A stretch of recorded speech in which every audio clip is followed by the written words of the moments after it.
Hello and thank you for joining me today. Today I'm sharing with you a 4x6 mixed media canvas that I created for ReneaBouquets. This is my first design team project for the team, and I hope that you enjoy it. Thank you again for joining me. So I started with this gorgeous little butterfly and this stunning piece of lace. This lace is actually ivory in color. Sorry, my camera's a little off here. And it's about 3 inches wide. So I'm adhering this to my tiny little canvas with a little bit of gel medium, and I'm just going to coat the canvas and put this lace in place. All the products that I do list in this video from the shop will be linked below, so you'll be able to find anything in there. And I'm sorry if I don't know the names of everything exactly. Again, this is my first project, but they will be linked below and you'll be able to find them in the shop. So once I'm happy with the gel medium in place, I'm going to go ahead and I'm going to add a coat of clear gesso. And that's just because I want the lace to react the same way the canvas would have, but I don't really want to change the color of the lace. I'm going to add color later, and I'm not too worried about it being ivory and not white. So I'm just going to go ahead and cover this whole thing with gesso, and this actually takes a little bit of time, and I've sped this video up quite a bit. So I apologize for how frantic my hand looks, but I just wanted to keep this moving. So now you can see I'm working with 2 pieces of beautiful board, which is ReneaBouquets chipboard, and I'm just trimming them a little bit because they were going to sit on the sides of that paintbrush, and I didn't want it to, I wanted it to be level. So now I'm just adhering them down on the side of the paintbrush, and it's just going to accent my focal point, which is the paintbrush. And so I'm going to do that, and normally I would use gel medium for this, but for some reason I grabbed that glue and I add so much gel medium to it later on with the paintbrush that it's not really a big deal. But there you can see I'm building my focal point with the brush, and now I'm going to go ahead and begin to add color with a little bit of impasto paint from Filmora.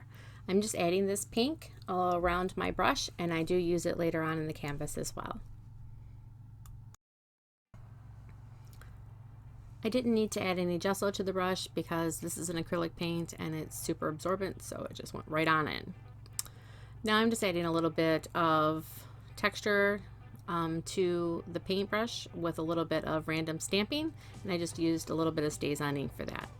Here I'm just wrapping a tiny bit of kitchen twine around my paintbrush, and I'm going to adhere that down.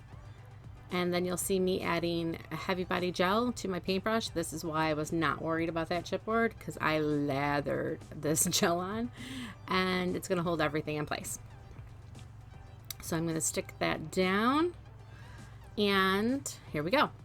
So now I'm adding a little bit of clear gesso again to the chipboard, just because I want it to react the same way that the lace is going to react to the color that I'm adding. At this point in time, I'm not really sure exactly what I'm wanting to do, and it does change up a little bit in my head, but I'm just adding clear gesso anywhere where I think that I'm going to add more color and I need it to react the same. Now I went ahead and I've grabbed a circle frame and some gear bits, and again, all the products that I've used from Renee's shop will be in the description box below. But I'm just trying to figure out placement, and I'm adhering all these little chipboard pieces down with 3D gloss gel. And I'm just using my paintbrush because, you know, that's what I'm using. No rhyme or reason. No, it's such a tiny canvas, there's no reason for a big palette knife. Anyhow, so now I'm using this tiny little gear. I made the gear out of resin from one of Filmora's molds, and that's just building up the frame to help make my focal point. I'm going to use a little bit of these squirts from Lindsay's Stamp Gang to add some color to the project, and you'll see me just randomly placing it around the canvas. I'm going to put some off to the side to continue to add color. Now a lot of times when I am working with my Lindsay's, I do work with my heat tool in one hand and my paintbrush in the other, and it just kind of pushes the paint right into where I want it to go. I don't know if that's the right word, but that's how it kind of works for me. So it just kind of seals it right in, and it's not going to move anywhere. It's, if I tilt the canvas, it's already dry, so it's in place. I hope that makes a little bit of sense.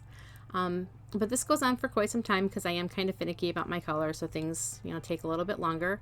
So I did speed this up quite a bit, and I cut some of it out. But you can get the idea that I'm just adding color where I want it on the canvas. And there's some more of that impasto paint that I said, and I'm just adding water to help it move around. And now everything's getting mixed and mixed together, but they're all pretty close in the color family, so I'm not getting mud.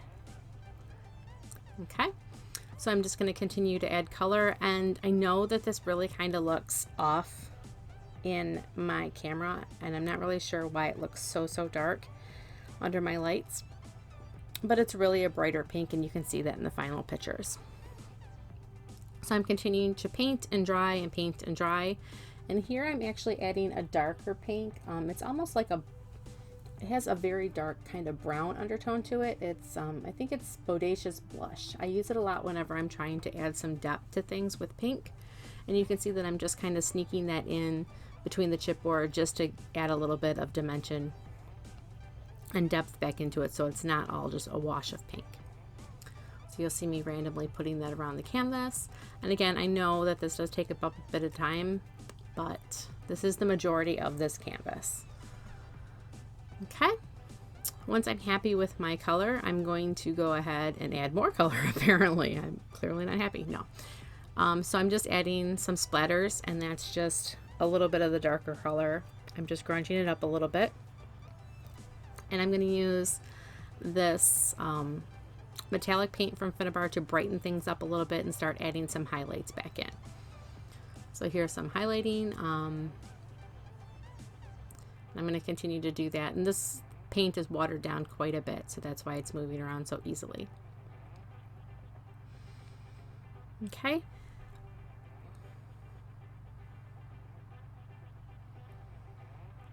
Next, you're going to see me add in some, this is the matte old white wax, and I know it looks crazy how fast my hand is moving on this. Again, I sped this up quite a bit to keep this video short, but I'm just adding the white wax to the very top of things just to accent things, and then I'm going to go ahead and antique it a little bit with aged brass. So you'll see me go ahead and do that now. So I used the two waxes to bring out the detail and then age it just a tiny bit.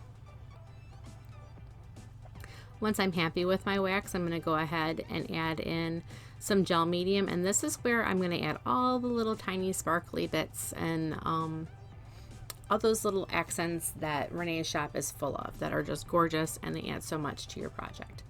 So I'm going to add tiny glitter. I think it's fine pink glitter and crushed diamonds, which is a gorgeous glass glitter. And then you're going to see me add some tiny white pearls, and off camera I actually go back and I add some moonstones, which are to die for. But again, all those products are going to be listed below, and you can see that I'm just sprinkling the glitter and the beads wherever I have added the gel medium. I'm just going to continue to sprinkle and add, and then finally I'm going to add this set of mini white and pink roses. Again, I'm sorry if that's not the name of it. It will be linked below. I hope that you will be patient with me. So I'm just adhering these tiny little roses with some gel medium, randomly placed around the canvas wherever I think that they flow nicely. And I'm going to add a couple more.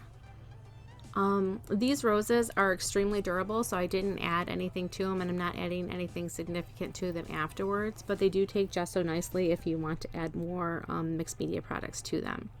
Finally, I have placed that gorgeous butterfly, and he has found his home. He's the large one in the set. And just so you know, here you can see that I'm adding a little bit of gel medium around my flowers, and that's just so I can add some more glitter. Let's see, you can see me sprinkling until I'm happy there, and I could just keep sprinkling, but you know, I have to limit myself somehow. But here I am just adding the three mixes, the pearls, the fine pink glitter, and the crushed diamonds. I'm going to add a quote to this, and that will wrap up my first project for the team.